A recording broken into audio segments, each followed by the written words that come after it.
Hello, family. My name is Intabisung Wajana and I am a spiritual medium. Thank you so much for coming back to the channel. It has been quite a long time since we have done this one, and as we are coming back, it is the new year's 2024, and I hope that you are happy and quite geared up for the challenges, for the cheers, and the joys, and everything else in between that normally comes with a new year. And so normally I would be given a message by ancestors that I would go either on TV or radio or even this platform to tell you about what is going to be the political um, landscape from a spiritual perspective, meaning that they will be able to show me how the politics would be influence our local politics, our international politics, just the general health care, what people need to be conscious of in their own health spaces and their family spaces and their financial spaces. So it would be something that is quite loaded. And for this year, they did not give me a message to share with the masses in the normal kind of setup, if I were to say in the normal kind of setup. But what actually had happened is that they gave me a personal message for myself, I as in Tabi. And after a few days, they then said, go and share it with other people. The first time they did say so, I was doing a live appearance on one of the social media platforms, and that's when the messages came through, and it was a little bit heavy, emotional, because I was on a live and I was delivering things that I have not yet processed for myself. And so, for the benefit of everybody else, now that hopefully I am composed enough to come in and share some of the pointers, because I felt that if they're saying the message is relevant for most people, then I felt that let me rather just compose it a little bit, nip it here and there, and so that we still have the essence of what ancestors were saying. And so now, the biggest message, the theme of the message is release, release. And the reasons why I was told that we are not, that ancestors are not going to give me a general overview of the entire year is because most people really needed to work on themselves. And when you get the concept of if self is okay, then family is okay. When family is okay, then community is okay. When community is okay, then region is okay. When region is okay, then country is okay. When country is okay, then the world is okay eventually. And so it is all good and well for us to talk about what is going to go on into the world, but we are not really mindful of what is going on in our own personal immediate world. And so the message that I was being given was release. And this was happening on the backdrop of saying that 2023 was quite a very heavy year in a spiritual sense. There was a lot of soul migration, there was a lot of unexpected deaths, there was just a whole lot of the atmosphere feeling quite thick in the air. A lot of things were about survival, survival of self, praying for family, and ensuring that your family is okay, because there were just too many things that were happening. Bad spirits were attracting more bad spirits. Good spirits were taking cover, much more on a survival mode as compared to normally good spirit being the ones that are creating bad atmospheres. And so, Spirit was then saying to me that between the months of January up until March, there is going to be a little bit of the thickness of the thickness in the atmosphere lingering on up until mid March towards the end of March, and that is when most are going to be starting to feel a new reprieve, something lighter, something good is coming in, as something good is happening. So it is going to be like you are going to be feeling the effects and the euphoria of a new year only coming into the month of March. And so when ancestors were saying to me that they wanted for me to release, it was also based on the fact that we've moved from one of our companies, Dawa Living, which was our product line. So that was the business to the spiritual offerings that we have. Because when we're looking at Tebing, we're looking at the medium. Tebing is the name of my grandfather. I know there's a whole lot of tongue twister all the time. Tebing is the grandfather that has called me for the gift. Ntabi Singh is my name, so people get it confused a whole lot of times.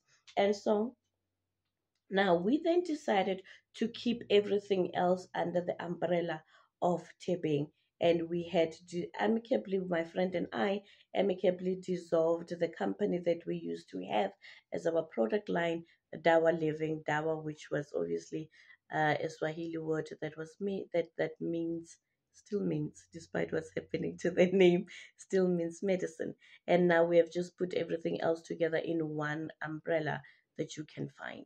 And so when we were coming into terms with we are releasing Dawa and we are starting something new, there was a lot of things that I personally had to release. And so I was then given a new tagline. The tagline was Be Abundant.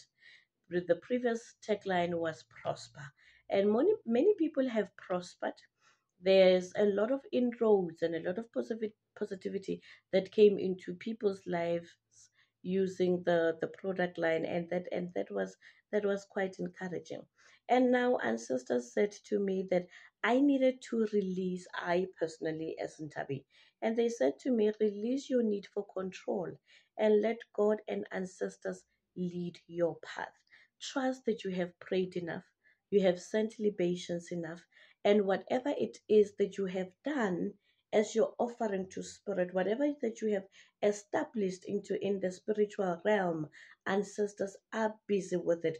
But do not hold on to don't treat the things that are going to be happening, or the things that you have prayed for, don't treat them as something that you need to look at their progress on a conveyor belt and saying, when is this thing happening? When is that thing happening? How is it going to happen? So trust the process. Sort of like, there's a saying that says, I trust the ebb and the flow of the universe.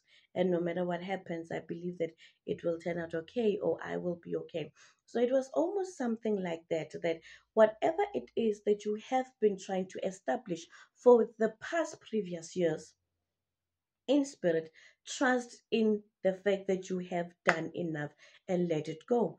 I normally call it being on a swimming pool and letting yourself to not to do your backstrokes or any of the techniques that you know how to swim, but just let the water flow with you and trust that you will land exactly where you are supposed to be landing. So trust in all the processes, trust in the things that you have put in, trust in all the ingredients that you have put in to whatever projects that you are praying for, and believe that the ancestors and God will make you land just in the right place. I call it land like a cat, that no matter how much you are coming in, tumbling from the whatever story, fifth story, fourth story, but you will still land properly on your feet. And another thing that they was talking about with regards to the release, they said that I must accept that I have given enough effort and enough investment into people, and I must release the expectation of, when we're doing something, you obviously are doing something with an intention of, this is what is going to come out. If you are baking anything, I'm putting this ingredients, and ultimately this is what is going to come out, and this would be the return on that investment, and they say that I must accept that I've given in enough effort, and I have invested in the people that I have invested in. I've invested in the ventures and in the projects that I've invested in. And I thought that I was going to have a certain outcome. And when I do not have that outcome, I must release the expectation of what the outcome should have been. And so it's difficult. It's difficult to just walk on and just say, I'm releasing and I'm just gonna go on. And because of the point one and point two of release and how it is just generally not easy. Somebody can snap you into believing that this is possible, or you can just relent any investment, or relent any emotion that you have put towards something, isn't it? And so to point one, I knew it was going to be difficult, and so I thought that the best way for me to do this releasing stuff is to focus on the teachings of Neville Goddard, and what he talks about is the principle of, he calls it the law of assumption. And the law of assumption says, I assume that whatever I want is already done. In contrast to the law of attraction, where the law of attraction will say, if I want a, a Porsche, if I want a Porsche, I'm every day going to imagine myself having a key to a Porsche and opening this door of a Porsche and seeing the emblem on the steering wheel of a Porsche and everything. The more I immerse myself and I consume myself with the imagery of the process, then the more it is going to come. Where, as to the law of attraction says, if you are wanting um, a mansion in Beverly Hills, consider it done. It's just feel the feeling of you walking on the streets of Beverly Hills with your shades and rubbing shoulders with the who and who's of Beverly Hills. As to how do you get there, the assumption, the entire law says to you that it has already been done. So do not be so much involved in the process. And if it can help you, then I hope that it can.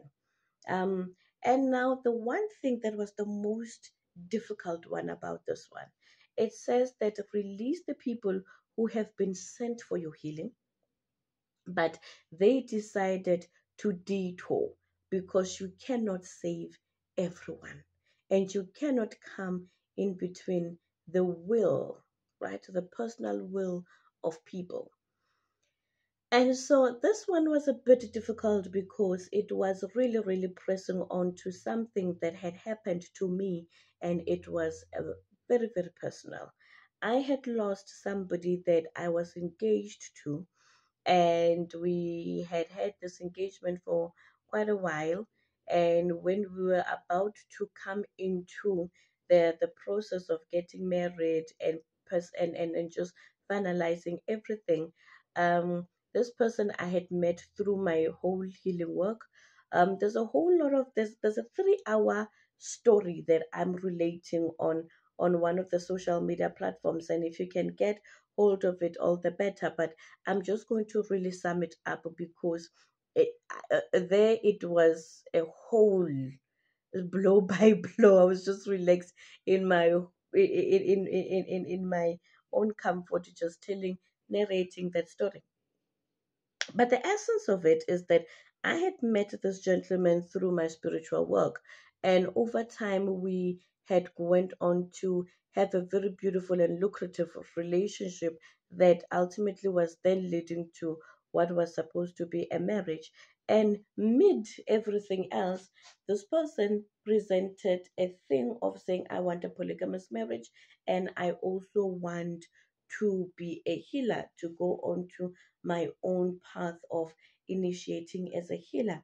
And even though the circumstances and the dynamics from my perspective as a healer and what was revealed to me, and also what was revealed to him in his reading done by me, facilitated by me, he knew that he was constantly under a lot of danger. And despite my warnings and despite everything else, every time we tried to do anything, any tangible move towards the marriage, something spiritual came in as a barricade. Something came in to threaten our lives. And I had to say to that person at some point to say, I am going to relent my spiritual coverage as one, you as my client, and two, as me being the person who is a spiritual lead in this relationship. Once you are busy trying to explore yourself, obviously I was not going to stand in his way. But what had happened is that the person ended up passing on as a result of the things that have happened in between, and things that have been warnings and warnings that I shared with him, and that had led to an ultimate loss of him as a client, him as a lover of mine, and all of our hopes and our dreams have been shattered, even though we had shared such a strong connection, and a strong bond, but we just could not agree to certain things. We just could not agree on certain things that were quite important if we had wanted to establish the same spiritual identity coming into having a marriage. So ultimately, the gentleman collapsed at his home and he passed on. Prior to that, prophecy had come true that should he go on to exploring this gift in the way that he wanted to, without the guidance that we were given, he was going to lose his mind, lose his money, lose his job. He had not lost the job at the time, but he was just not financially sustainable anymore, and he had lost his mind, and ultimately he lost his life. And this thing happened while I was really busy, while I was quite thick in the healing work, and I did not have any time to grieve. It had happened mid-year in June, and I really had no time for myself to grieve. And I had put it to say I'm going to grieve in December. And in December, as I was trying to get into the grieving, and I was really, really, really feeling all the emotions, and sisters just said, sister, cut it out, and go in this way. And so Spirit was then teaching a valuable lesson that prophecy, it is what prophecy is. And at the end of the day, they said I was a better prophet than I could have been a wife in that setup. Because no matter what you are shown as a warning, you really cannot save people from themselves. And you really cannot cut prophecy short because you are feeling sentimental about certain things. And so it was an abrupt thing. Yeah, go into your healing, but stop. And these are the reasons. As a prophet, you need to move on and go prophesy another different thing. And so it is quite being a healer sometimes. It is quite being a healer sometimes. Um, then there was a message for people who were coming from dysfunctional families and who were absorbers and receivers of dysfunction from family members, whether you are dealing with people who are gamblers, whether you are dealing with people who are drug addicts, who are having addiction of any kind. And so when somebody goes through that, not only are they the people who are who are suffering the addiction, you too as a family member, you are entangled in that loop. And Spirit was saying a message for those people is that you've given all that you have. You have given all that you have. And the amount of you not having boundaries, the times that you have went on into the cycle of the dysfunction, and you have not decided to set a boundary and say, what is enough? What is enough in relation to what is happening? Those things were then killing people, and the spirit was saying, release. You have done enough as a family member, you've done enough as a loved one. And so when the system that somebody has gotten themselves embroiled in is now eating you up, then you must release. And so it's a difficult one. It is a really, really difficult one because there's so many things that are so attached to you. And specifically here, they were talking about people who are unable to release in order to appease ancestors. For example, if your own brother is somehow in the world of drugs, and you have lost a parent, and now you are doing this, I'm constantly going to try to and fix the sibling because I want to please my mom who is rested in a certain realm. And the spirit was saying, no, not anymore. Such sacrifices will not be accepted or rewarded because people have chosen who they are. And now, when a person has made a choice about who they are, you cannot assume that that is witchcraft. And if it is, and you've tried your efforts and you are unable to help this person out, because at the end of the day, it has an element of choice. You cannot want to go into the spiritual realm and want to benefit from your efforts that are based on another person's personal choice. That's their will, and there is no reward based on will. So if you are making a sacrifice based on somebody's will and you are hoping for a spiritual reward, there is no real system that works in that way. So release, people. Release. The other one was saying, release yourself from the syndrome of thank you. And that could have applied to any of the people who were on point 1, 2, 3, 4 and now going into point 5. That sometimes you find people who are so into wanting to be thanked for their efforts. And this one also goes to breadwinners, people who are constantly going to source, who are going constantly going to source resources for other people. And when you have given enough and people do not say just a thank you, they get to believe that it is your duty. And you do not get the mere recognition of just saying, I realize what you're doing and I appreciate you for what you're doing and thank you. And the ancestors will say, get yourself out of the addiction of being thanked because you do a lot, you kill a lot of yourself, and most importantly, you miss the whole system of gratitude because now you want to be having the gratitude from the people that you are serving and who are not even going to be thanking you. Or even if they do thank you, you get into another project because you are so constantly addicted to be thanked. And so now you then miss you sending gratitude to your own God and also saying thank you to your own ancestors because the system of gratitude is the one that keeps things flowing and the one that keeps blessings coming.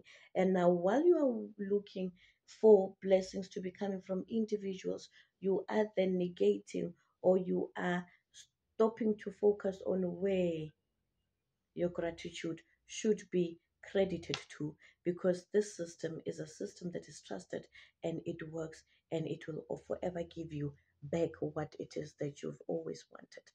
So, and when I heard this message, because I was hearing this message at 3 a.m., and I was just lying there on one morning, and Spirit was having this discussion with me. And I, at the end of the discussion, asked, why are we having this discussion? And they were talking to me about the new tagline that says be abundant, that we failed to completely see the entire manifestation of prospering because we were burdened.